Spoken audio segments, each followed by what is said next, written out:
COVID, se nos mira, é cifra na que agora publicada viernes último, maneira da conhecida, nós publicamos somente de viernes. Nós mira que nós estamos tendo 84 casos ativos na fim de semana passada.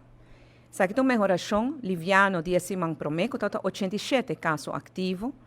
Esta mostra que nós estamos indo em boa direção, nós estamos mantendo a cifra. Nós mira que a quantidade de pessoas hospitalizadas está na 2 pessoas, mas aqui na Aruba não tem pessoas de intensive care.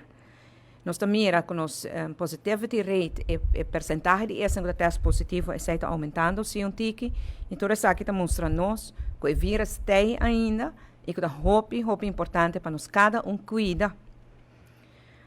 Agora que nós mira também é vacinação, que queda é maneira mais efetiva para nos proteger nós mesmos. Nós mira que para o que trata é que arriba 60 anos, já acaba de grado de vacinação de 2, a primeira 2 vacinas de 86% e a de 3 vacinas 51%. Nós mira que a primeira 2 vai ser bom, para depois interessa mas começa a baixar pouco. População de riba de 18 anos, nós temos grado de vacinação de a primeira 2 vacinas de 79% e se você conta é de 3 a cerca, nós estamos apenas 33%. Para o que se trata é de 4 vacinas, que é de 2 boosters, está acessível também para essa riba 60 anos, e essa riba 18 anos que tem problema com saúde, ou tem saúde delicado, essa também está disponível. De que agora aqui nós está apenas rond de 1.000 pessoas com a busca de 2 boosters.